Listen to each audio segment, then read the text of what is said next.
Hello, Sideliners, and welcome back to another episode of Sideline Tea. We're your hosts, Brittany and Jennifer, here to spill the tea with the man, the myth, the legend, Kyle Krabs.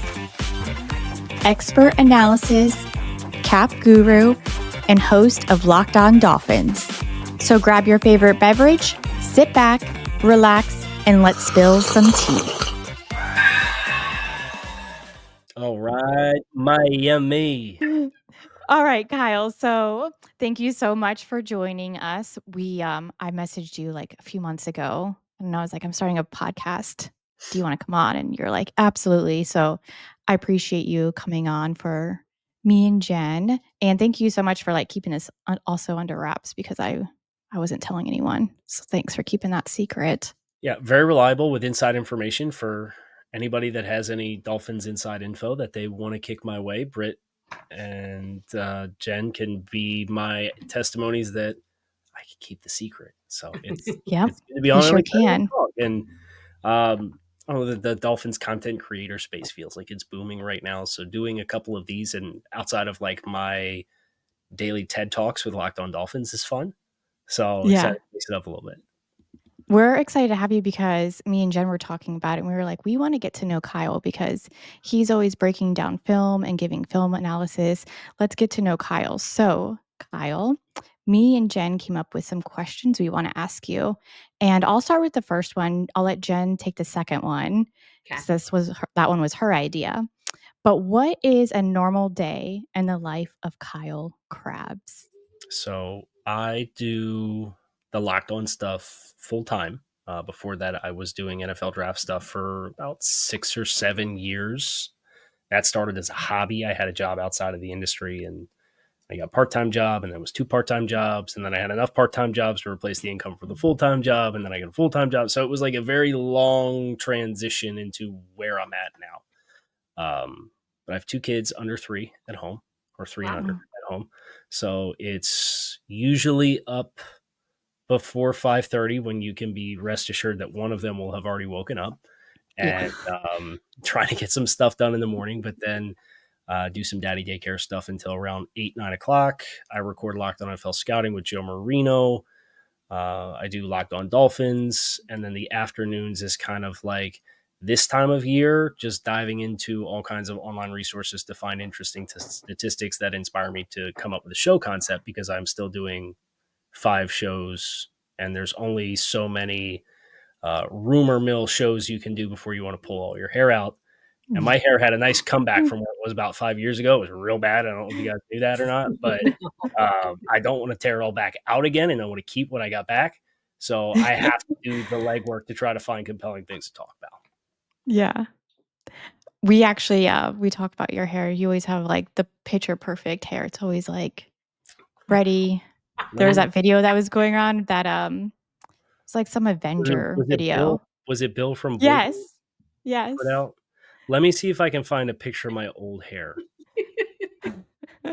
and really throw myself under the bus here. Oh, I can't wait to see this one. Yeah, that's good. I always wonder, like, what I asked you the other day. I'm like, what's Reason's day job? I mean, Reason? Yeah. Oh, yeah.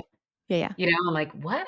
Because I just like to think about it. Like, and she's like, no, he doesn't have one. And it never occurred to me that, like, he didn't have one, Kyle didn't have one. But I like to think about what they did. Otherwise, I really couldn't come up with. Oh, wow. That's it. That's all Stop I had. it. No. Yeah, that's all I had. Stop it. Because oh my gosh. we know who's back. So can you send that to us so we can pin it? No, I will not. I will not. You know who's gonna have something to say about that? Chris Ciccone. He's gonna say, "Come down when you're down in West Palm and come see me." Although, no, you got it straight. Like you got it figured out. You got it figured out now. DMV, right? Like you should have straight hair. You know, my favorite story with my hair and the Dolphins, since we're combining these two worlds. Yeah. Was the first time I went down for training camp. And I got credentialed, and I'm nervous as hell. It's my first day. And the first person I see is the late Jason Jenkins.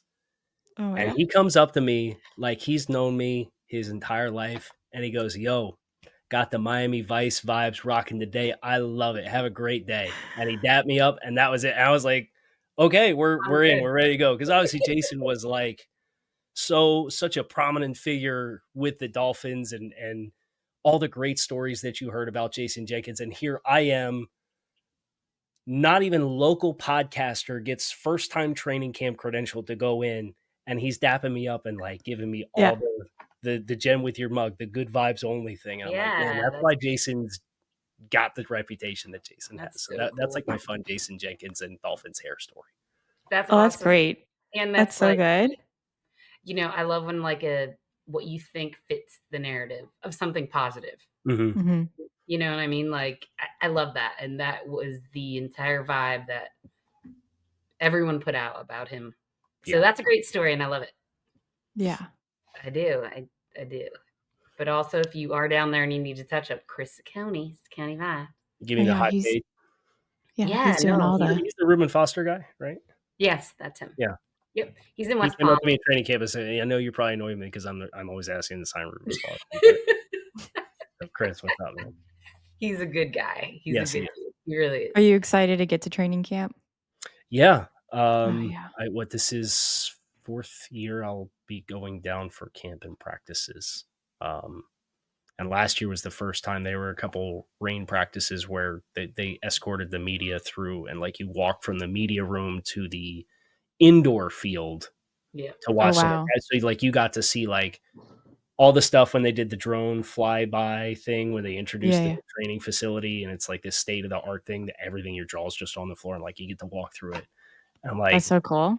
Try not to stare at everybody walking through. It is an amazing facility, and it's going to be a good team this year. I know everybody kind of a couple months ago, we were a little worried about what it was going to be like. And I'm actually working on something for that right now, where it's like all the different things that they could have been pulled to try to achieve this offseason, whether it was getting more draft picks or more long-term flexibility or upgrading the roster to try to be competitive this year. And it's like they really, in a lot of different ways, have achieved things that could have pulled you too far in one direction or another. Mm-hmm. And I think it's really impressive to see it. And there's still a couple areas you're concerned with, and I'm sure we'll get into them, but it is really impressive to sit down. I had like a bullet list of like 6 different objectives for this offseason. And I look at like 5 out of the 6. I'm like, they did these. So it's pretty impressive. So for training camp to open that up, it's exciting. Yeah. I'm excited to like see what you guys all are seeing, being our eyes and ears there. Yep. What we want to know is, this is important. This is for the culture. This is for the people. How many Halloweens have you dressed as a Kevin Bacon character? I have not dressed as any Kevin Bacon characters for Halloween. Have you thought about it, and which ones would be your top 2, let's say? If I could dance, I would do Footloose. Obviously. Okay. Anything else? No. I'll be honest, I get more Carl Edwards than I get Kevin Bacon. Oh. I don't know if you know who Who's Carl Edwards? He's like not an old, but like he was a NASCAR driver in like the 2010s. No, yeah, but young Kevin Bacon. But like I can't relate to young Kevin Bacon, you know. I can totally see this Carl Edwards. Carl Edwards is closer to my age, where like Kevin Bacon for me was like was like when I became cognitively aware of who Kevin Bacon was, he was already in his 40s. Okay. You know? So you're doing an age flex. No, I'm not doing age flex. I'm 35. So there's no flexing to be done here. But I'm just saying my perception of Kevin's skewed because of where Kevin was in his time when I came into my life. All right, fair. But if you did look at young Kevin Bacon, you don't ever go. I see it for sure. Oh, you do, right? Yeah. Yeah. I think Ethan Hawke too. Fair. Also another one. Yeah. I can see that. Yep. So those are the ones he's got the weird teeth. I'd probably be more likely to do Ethan Hawke characters than Kevin Bacon characters. You know what? That would be a fair comparison. You just have to do like kind of a screwed up tooth moment. Right. And he's got like the really like pencil thin facial Yeah, hair. he does. sometimes, Yeah. Yeah. Which I can't. It's just like more fun. He just I'm not seems into more that. like would be like a more fun character. I'm Also, open to Halloween suggestions. I think my kids are going to have me be Mario. My daughter's obsessed with the animated Super Mario Brothers movie on well, Netflix. do whatever she on says Netflix because now. she's great. We watched it 4 times in the last week. I just thought it was just so obvious. And there's like a 7 degrees, or is it 6 or 7 degrees? Six degrees of separation with Kevin Bacon. And I used to like teach in a town like in like right where like upstate New York met Massachusetts and Connecticut, and he was like the one celebrity in town, like was like Kevin Bacon and Keira Sedgwick. So it's just been like and I'm like, Kyle's Kevin, and other people have said that. Shout out to Foxy. Yes. Yeah. Yes. People said it. I was like, he does look like him. He looks You exactly know who It's a compliment. my local celebrity is? Who?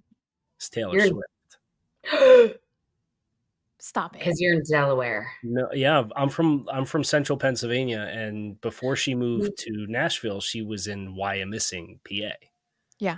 And my sister's old boyfriend went to like her like 5th grade birthday party or something like that. Shut up. Yeah. What? So I know that we're on the big Swiftie kick because of the Eras tour and all that stuff. So I thought that'd be a great thing to kind of bring in. I'm always there. I am a Swiftie, and I am always on the Swiftie train. I put Kyle, did you see out yesterday? Oh, sorry. Did you see Brit's tweet yesterday? Oh yeah. That went it crashed my Twitter like all day long. It crashed her Twitter all day. I mean, like it probably has 3 million views today, maybe 4. Platinum. What's that? Oh yeah, it went quadruple platinum in one day. No shit. All right. So Kyle, we got a lot of people asking well, first off, they want you to do your All Right I can't do it. Your All Right Miami. And how did that get started? Miami. Welcome to another episode of Locked On Dolphins, right? Yeah, one. How did that get started? So that was trying to figure out part of the guidelines for doing the show for Locked On is you have to do the cold open, and then there's the intro, and then you roll into the show. And it was like a big deal when they changed whatever production things that they were using so that you could talk over the end of the intro.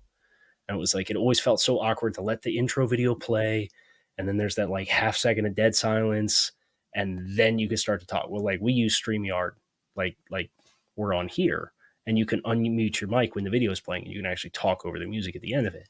Like, all right, like what do I want to roll into the show with? And I'm trying to brainstorm, and then it just kind of clicked. Like the old Jim Mandich calls for Dolphins games, he would do after they scored touchdowns, like, all right, Miami, like that. And it was like, man, like that's kind of cool because you're paying homage to Jim Mandich, and it's a recognizable phrase for Dolphins fans that have followed the team for a long time. And it was one that wasn't too corny. Exactly. Like I can lean into that a little bit if I need to, but it's like, okay, like depending on the vibe, I can mold the energy of that in a lot of different ways. So that was like really cool to kind of learn how to play with as it went. Yeah. And it's crazy because so many people, like I had people DMing me, can you please ask Kyle to do All Right Miami? People love it. They love it. I had no idea it was so popular. So Mm-hmm. it's good to know that is a good button that I've managed to push. Yeah. They like it.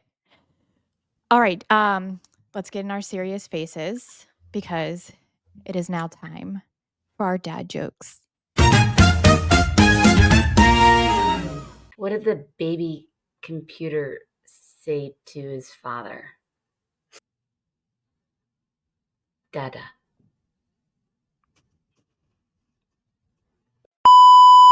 What kind of pants does Mario wear? Oh. Denim. So we're all missing football on Sundays, right? Mm-hmm. Yeah. Yes. Sundays without football are a sad day, but the day before is a Saturday.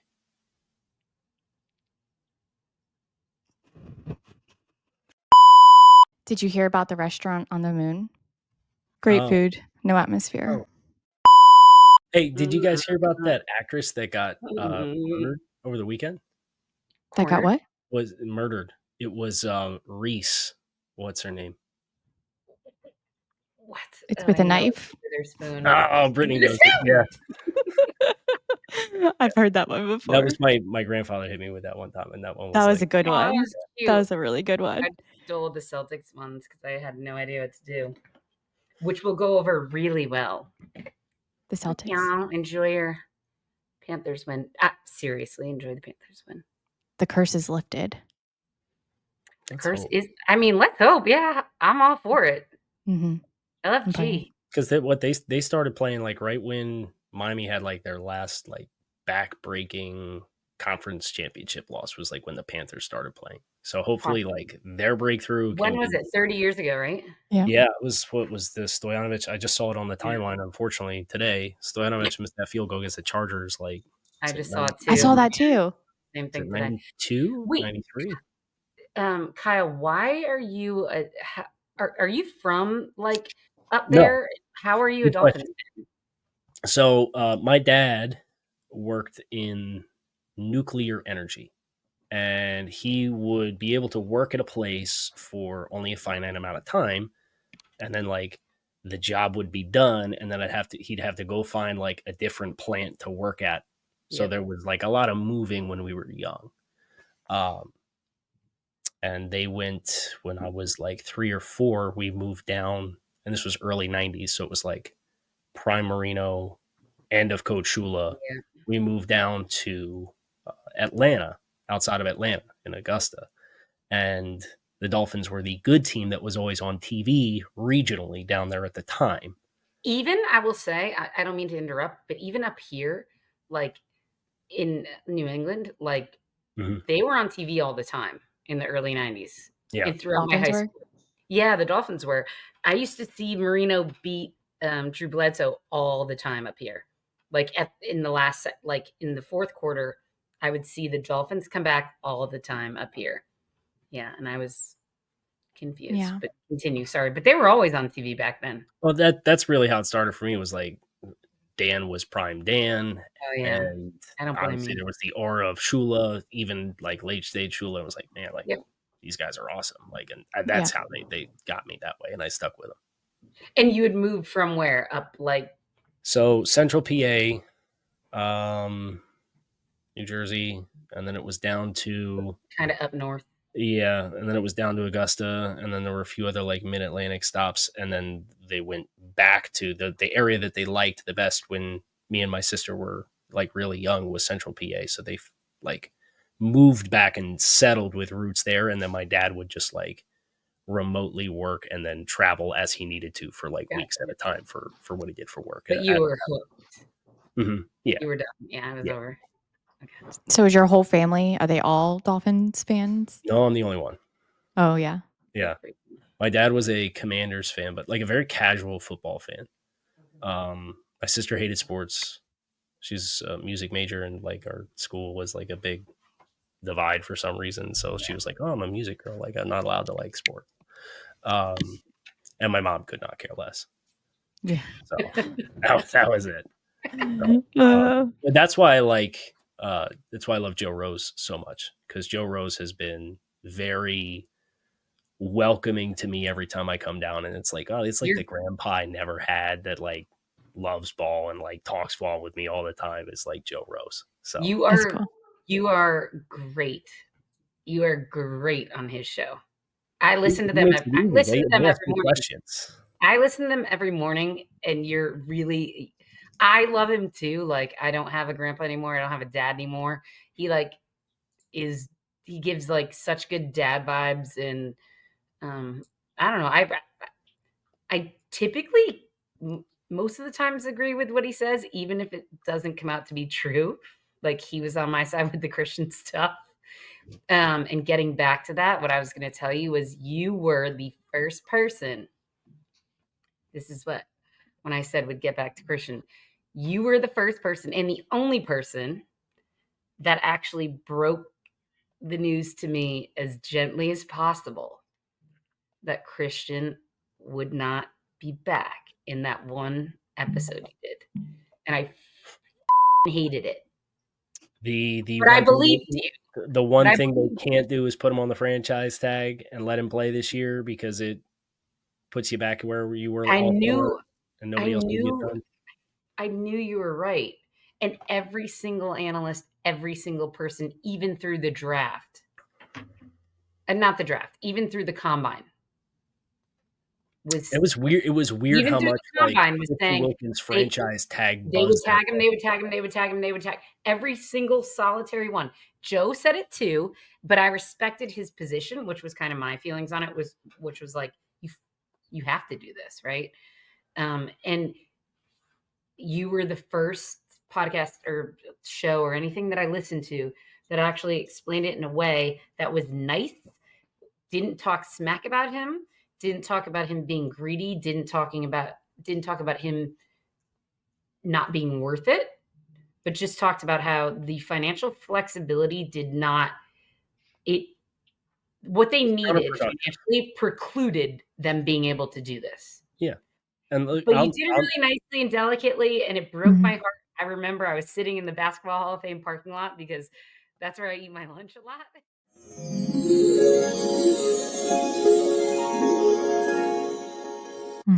I will never bag a player for doing what's best for them. Their earning potential is limited.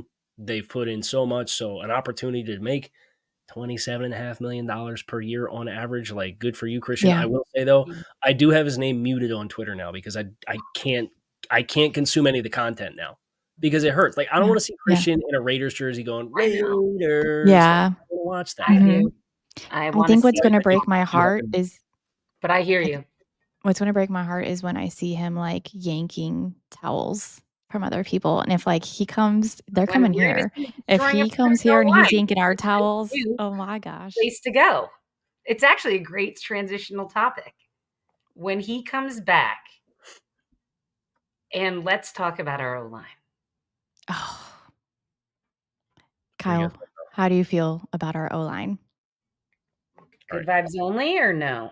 Yeah. Are we good vibes or worried vibes? Are we good vibes only about the O-line? I still think they need another piece. And there's a few pieces out there that like I feel like would be worthwhile.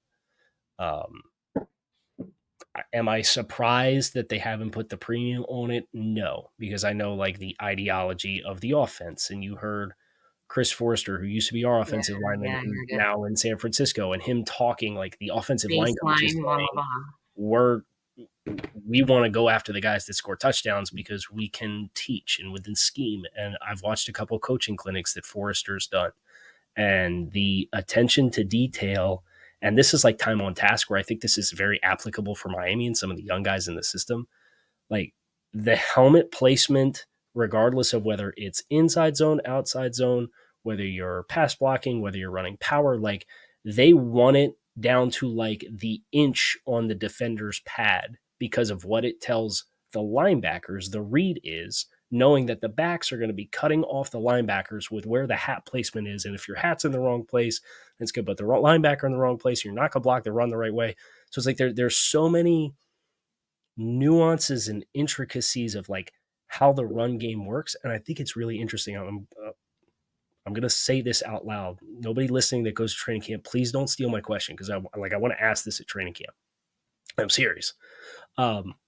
People talk about the timing of Miami's passing game and the timing in playing press coverage and the timing with Tua and throwing with anticipation or throwing to spots or whatever side of that dumb debate you want to sit on or whether or not that exists or not. I want to ask about the timing of the run game in this system because the Dolphins' top two backs last year, Devon Achane and Raheem Mostert, were amongst the top 15 backs in all of football for the longest time spent in the backfield last year. That's like the average time per carry, like number of seconds in the backfield per carry. And when you're so zone oriented, there's a timing element of how you come out of the mesh point, what your track is, where your alignment is, what the guys in front of you are executing. They preach this explosiveness and urgency off the ball to create all this horizontal wash. But what happens when the guys who are practicing all week and you game plan for all week, They get hurt on the 6th play like Isaiah Wynn does, and now you got Lester Cotton coming back in, and he's a totally different athlete, and it changes the timing of the reads and your landmark with that player. And like, we had 9 guys play 400 snaps on the offensive line last year. And like every week there was a guy that practiced all week that started the game that didn't finish. And like, I want to know for them, like, how do you compensate for that? What did you learn through that with your guys last year? Do you think that gets better with more time on task? Because you are going to have the same depth questions with Isaiah Wynn again this year. Like, so all of that feeds into the offensive line questions that exist for me. And I'm sorry, Brad, I didn't mean to. Go ahead. Me too. And coming, where like otherwise from New England, like I would never have expected Isaiah Wynn to have played a full season ever. Right. Yeah. Never. So going into the season, I'm not trying to, we've said it a million times, Chris Greer saying, oh, you guys are a lot more worried about the line than we are. But like, no, we freaking are. Yeah. Like, and you say that in training camp when he gets hurt in a joint practice and you freaking, I realize that's a nervous tick and it's not it's not like it's not like an ego thing at first. Like in that clip, I thought that was like, y'all are more worried about it than we are. Yeah, if you know Chris it's hates just like he hates and like tell. and I heard that was just like I don't mean to say it like a tick, but kind of he does that all the time. But in that clip where it was so germane to what happened that day in joint practices, it felt like a slight to the fans and everybody. I think that's probably just how he speaks now that I look back at it. But like, yeah, we are more worried about the O-line. It seems that we are. I don't know. During the draft, when then like interior just was not a focus at all, I was just dumbfounded. Like I knew when like Jalen Wright came up that it looked like there was about to be a run on running backs. So I was not surprised by that. Like they were all sitting there. And it made perfect sense that they took him, and I think it was a great pick. Don't get me wrong. But to be such a deep draft in that way, I don't know. I was just a little bit floored to pick a project. And I'm not saying there's anything wrong with the Paul pick. I'm into it. I love what I've said it a million times, but like for these purposes, because I don't think that Kyle's heard it, like I love this Hardo football pick. Like you can't find that body. You have to get that body. They don't grow on trees. You have to and you have to pick it with a premium position, right? But that whole Hardo idea gives me like Christian vibes, and I'm into it. Like him coming in just being like, I want Miami. Like, I want you to be in bed at 10 o'clock. I want you to be up at 5. I want you to be there at 5:45. Like, I want you to be a weirdo, not have a wife, not have a girlfriend, don't have social media, like eat, sleep, drink, breathe football. And he gives me those vibes. I'm into it. And he's like, he gets to train under Armstead. Like, what better way, exactly, you know? Right. Exactly. Right. Exactly. You're totally right. So he gets to be there with like an OG and learn about that. So I'm okay with that project, but to not protect the interior. Yeah. Can I chime in on that? Feeling about it.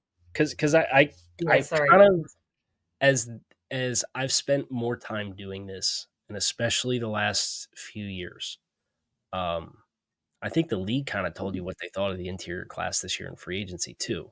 When Rob Hunt gets $20 million per season, and Jonah Jackson gets $16 million per season, and Kevin Dotson gets $16 million per season, and like when you got paid too, but kicked out the tackle, and Damian Lewis gets $13 million per. Like they spent big on guards, and then all of the guards, you're like, the only interior guy that went in the first round, not necessarily a huge surprise, but was Graham Barton. And then Jackson Powers Johnson slides into the early 40s for the Raiders.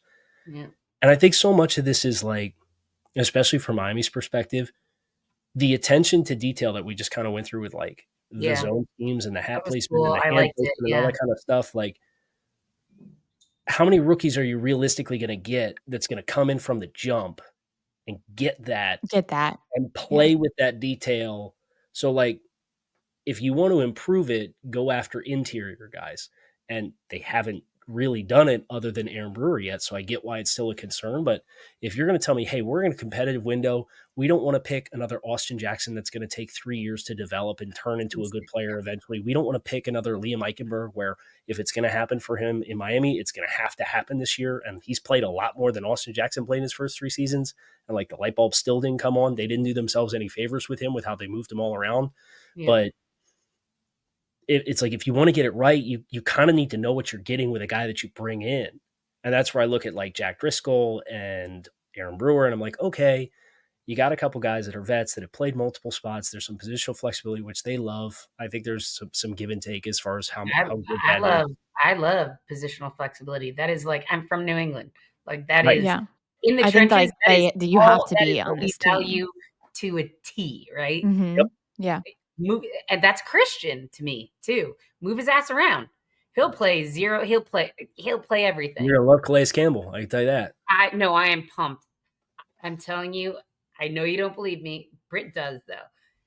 I just didn't think it was financially viable, like from what we were talking about earlier. So I feel like we robbed him on that. I legit was like, all right, we're gonna get Lawrence Guy, and I honestly would have been all right with somebody like that, like a leader of that, whatever, like a dude who can stuff the run, like grew up with Belichick, dedicated leadership, everything. Like he's a big ass body. Like I would have been okay with that, to be honest, for run stopping because we freaking need it. Yeah. I just didn't think Calais was an option. And you get him for $2 million. Yeah. Yeah. 1.2. I got it's 1.2. You get the signing. Listen, $790K. I know it's 1.7, but against the cap, it's 1.2. Yes or no? Correct. I think so. Yeah. No, you said it. The vet, did he get a vet minimum? Yes. Yeah. I swear you said that. I might have. Did Marcus May get the vet minimum benefit salary? He did, and we're not talking about him. We're not talking about him.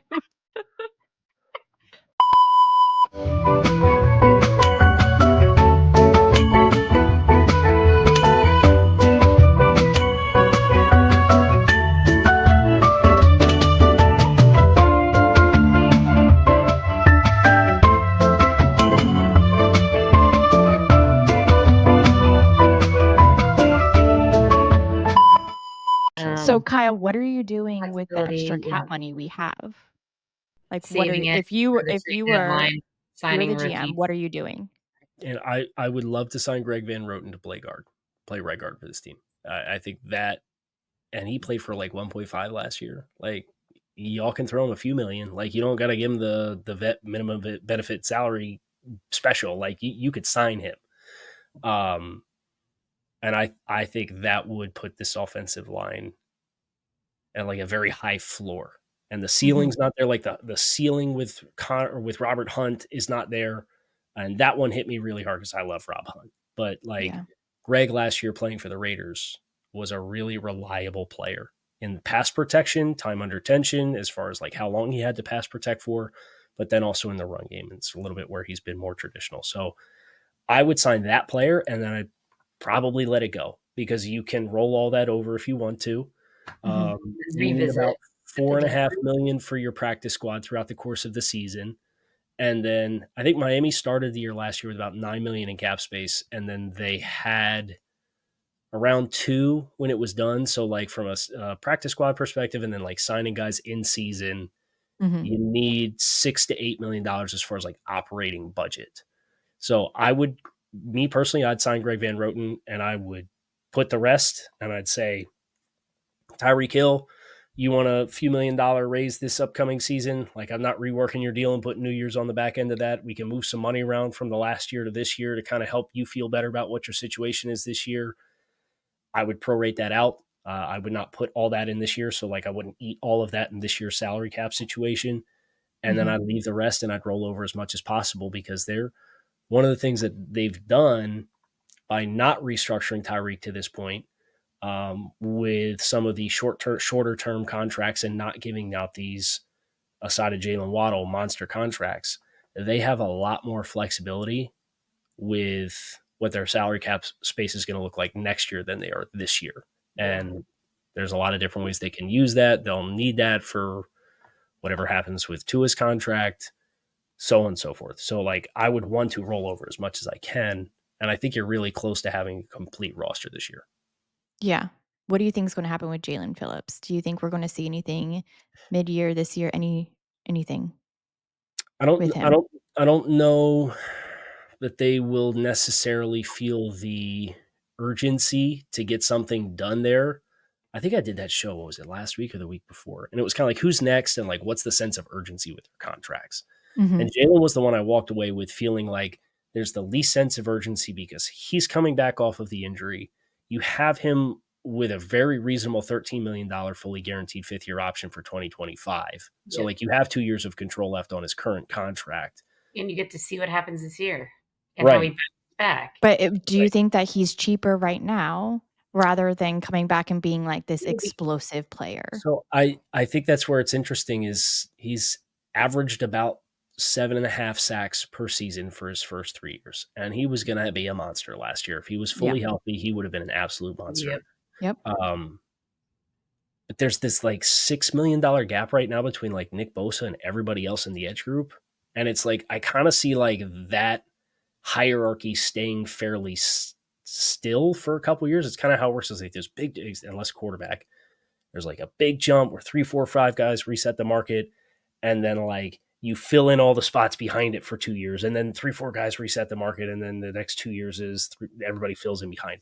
Like I don't feel like Jalen's going to be in line where like even if he's 100% from the start of the season and he plays like crazy, like I still think like at the ceiling's a mid-20s guy, like Nick's in the 30s already. So like I feel like there's not the urgency of wow, this market at this position is exponentially growing like some of the other positions that we have. And I think that works in Miami's favor. Yeah. We got super lucky with Waddle. Like we signed him right in time. Or Yeah. extended him right in time. Not lucky. That's like the one thing that they sorry. Let's with Waddle, no, that I feel like that's the one thing that they actually got ahead of. Like that's the one deal that they actually got ahead of, right? And they even kind of let it happen where like they let the Philly define the market with Devonta Smith at 25. Yep. And they then said, I'm you're not arriving this, 30 you're not that, and but here you go.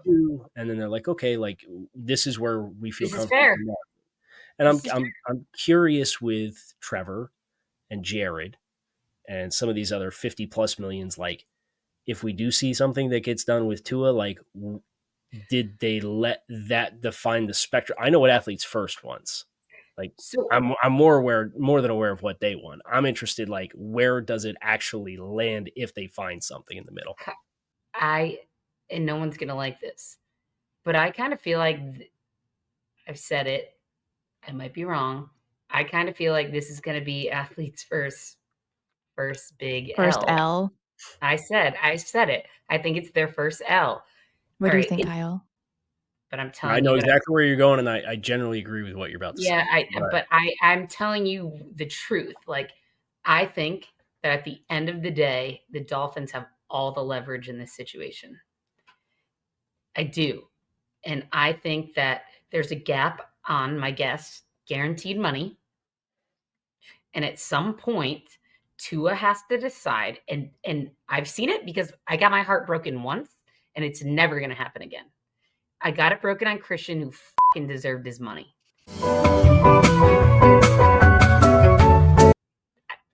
I think Christian. And then I think that Christian. Do you think that it's more so Athletes First at this point than it is Tua that is like playing hardball? What do you guys think? I think that Athletes First doesn't want to take an L, and I think they're going to, because I think Tua is going to say, "I want to be here. I want to do this. This is fair enough." Well, Tua has said, the market is the market.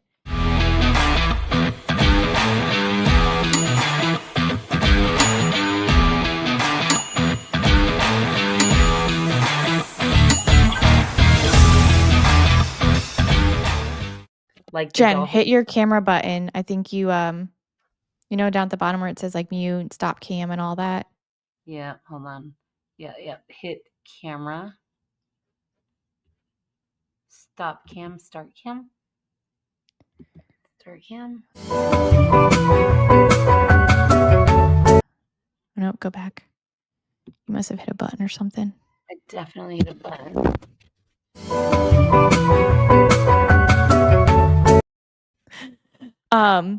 Well, while sorry. Jen figures out her camera situation, Kyle, I have some questions for you. Great. Let's do it. Do you think that anybody is in the hot seat at this current moment sitting here today right now? No. You don't? No. 4 straight winning seasons, and I know Dolphins fans get tired of moral victories, but like entire objective is to create an annual contender, change the culture of the organization, and they've just now started to do that, where you've just now started to see consistent, we're in the hunt every year, and we're not 8-8 or 7-9 every year. Thank So you. there's, I know you went viral for this one. There's an impatientness of like the breakthrough, but like I'm not going to hold Mike McDaniel accountable for things that happened for 19 years before he got here. Like that's ridiculous. Can we please calm down? Yeah. Totally. Yeah. Totally. Like, I don't think Britt and I have both gone like on the record saying there's no way Mike McDaniel's on the hot seat, right? No. Yeah, no. Oh, absolutely not. And here's the measure. Absolutely not. If you dismiss Mike McDaniel, how many teams across the league would be lining up for an interview? Immediately. No, Immediately. More than would have signed up to freaking sign Christian or Tua, to be honest with you. I think he's probably I think he might be top 5 most sought after head coaches if he became available. Like, I would agree with that. I think he is a very well-regarded commodity across the league, and now there's proof of concept. Because the thing with Mike was like some of the alcohol questions, and he's been very candid about that since he got the job, about his personal journey. And now there's proof of concept of like, hey, he's gotten like really big fish to come in and work with him, with his staff. You're getting players that are taking less. And one of the first things they talk about is coming to play with Mike McDaniel. Like, you're just now getting the traction of that from Miami's perspective. Right. And that's another part of the big reason. Like, you guys, there's a bunch of injuries again this year, and you lose in the wild card round, and you guys want to fire Mike McDaniel. Like, no, he'll go somewhere else and will avoid the bad luck that Miami's had. They'll win a bunch of playoff games, and then everybody will be kicking themselves like, oh, Mike McDaniel went somewhere else and was good. It's like, well, you're good here too, right? Like, nothing to do with Mike McDaniel. Yeah, I don't think. The entire stop calling plays thing is outrageous too. The what? The entire what? The like calls at the end of the season, like Mike needs to give up the play calling. It's like, dude, that's the identity of Mike McDaniel is the coach of the team. Like, that's the number one asset that he brings. You just live with the good and the bad. Like, nobody's gonna be perfect in that regard. I'm with you, Kyle. I don't want him to give up play calling because I agree that this is what makes Mike McDaniel. His play calling. Yeah. So we all disagreed. We're like, yep. Yeah. I love when that happens. I totally agree. Love when that happens. What is one thing you want to see more out of our offense, defense, Tua, and coaching? And I'll even throw in special teams there too. Can I use the restroom while Kyle does his? Yeah, I get a lot. So let's do this one at a time. Offense. Okay. I want to see more ball distribution on third down. Yes. And that's where, there was, and that kind of bleeds into for Tua a little bit. And I know I had Kurt Warner on the show. Kurt Warner gave some Tua thoughts. My comments in there took some exception to things that Kurt Warner said about Tua. And I thought Kurt did an outstanding job, but like the down to down consistency of making progressions for Tua is still, I think, one of his big growth areas for opportunities to continue to get better, because he's not going to completely revolutionize physically who he is as a player, right? Right. So you think about the players that weren't play extenders with their legs and getting outside the pocket, and I know Tua lost the weight to try to get some of that back, and we'll see what that looks like this year. Yeah. But the guys that can just like eliminate routes at the line of scrimmage based on the leverage and the coverage, and it quickens them getting to the deeper progressions earlier. Like that comes with just experience. And that for Tua, like I thought there were times last year, especially on third down, where like you're in a gotta have it situation. The other guys don't win, so you got to force a tight window throw. But like he wanted it to go to Tyreek as the first progression, so he sits on it for a little bit, and then he goes through his progressions. Where it's like if you're just like, all right, they clouded the corner up, they're going to press him in the line of scrimmage, they're going to play the safety over top of it. He's playing a deep out route. My crosser over the middle, I should start my eyes here instead, and then if it's not there, then I know I have my check down underneath. And if you get the check down early, like you can still get the yards to get the first down. So that's like a two-pronged Tua and offense question. It's just like the efficiency of those situational reads and progressions. Like I know he can go through progressions, and I know everybody gets really touchy about like, oh, he's not a one read passer. Of course he's not a one read passer. It's like a dumb narrative to exist. Yeah. Yep. But to know when and where to pick your spots to be aggressive to try to feature your primary player versus when to know, hey, let's be efficient here and make sure we get the ball to a player where the defense is going to give us space to maximize our opportunity to get first down. Yep.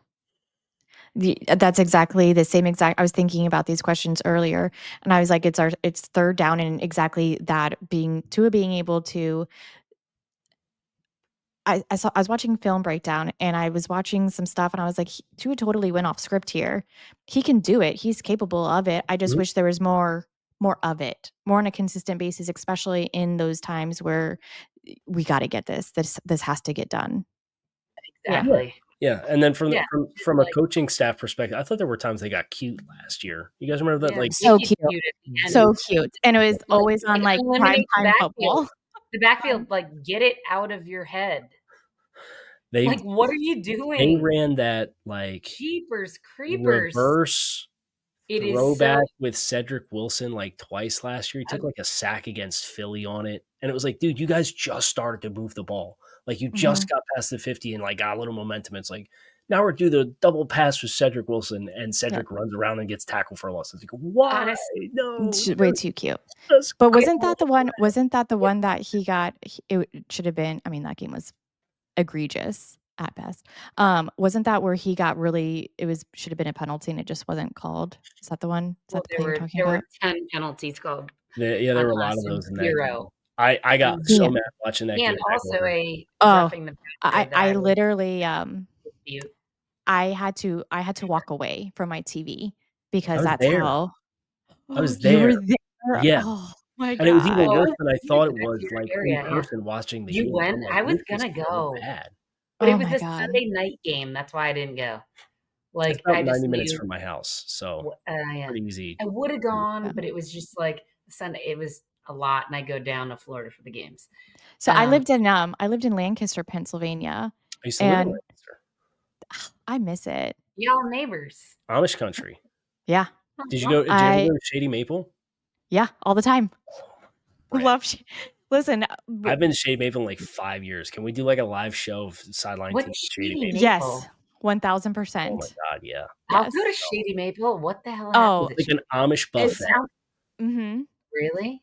The one like my weekends consist of going to Amish markets. That was like my jam because I lived in Florida my whole life, and then I go up here and I'm like, oh my God, there's horses and buggies, and oh my gosh, this is amazing. So yeah, I remember like my first year there, I went apple picking. I was like, this is amazing. Apple picking. I live in Massachusetts, ma'am. Yeah, we don't have apple trees down here. So, but yeah, Shady Maple was amazing.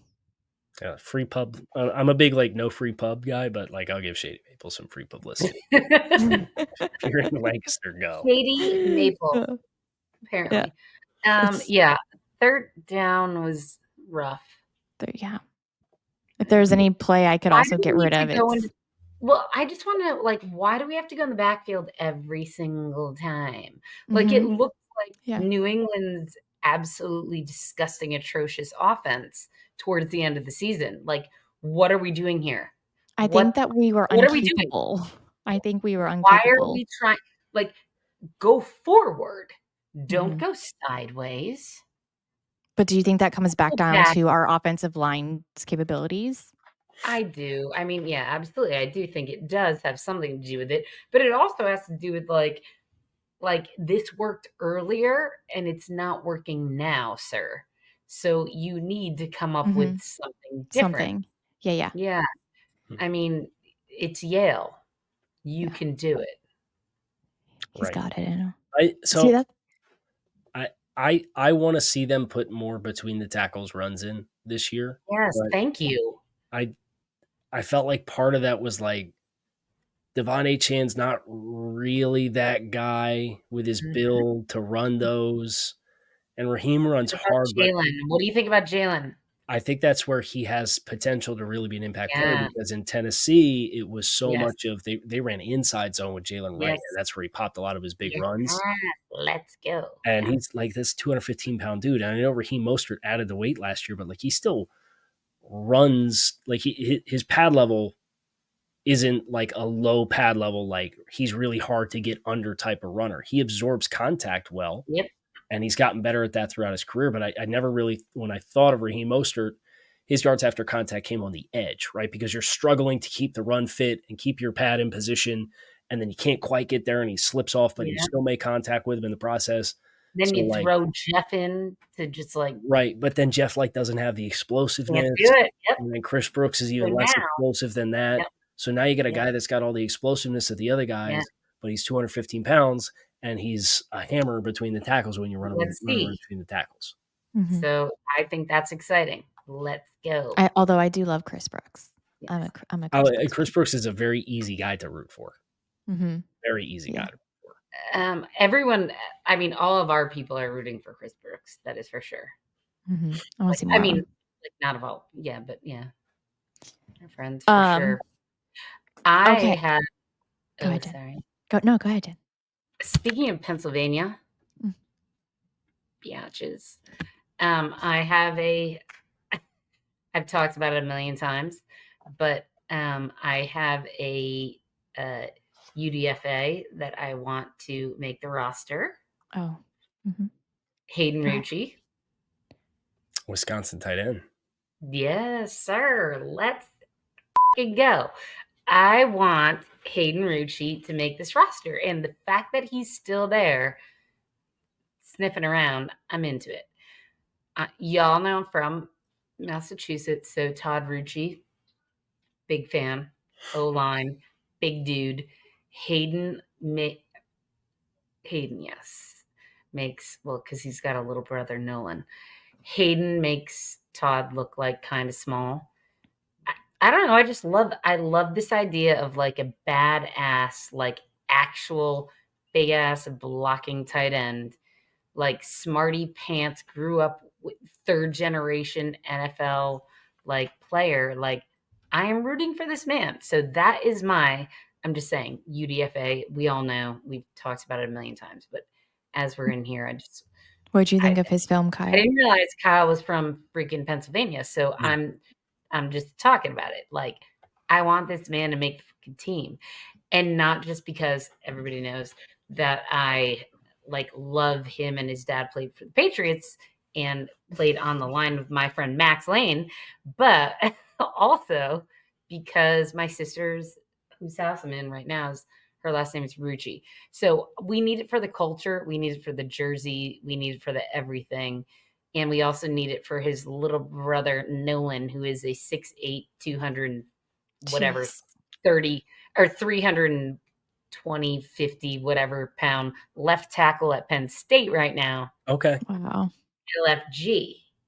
He's got some great tape as a blocker. I think the thing that he's going to have to climb out of is just how deep that room has become.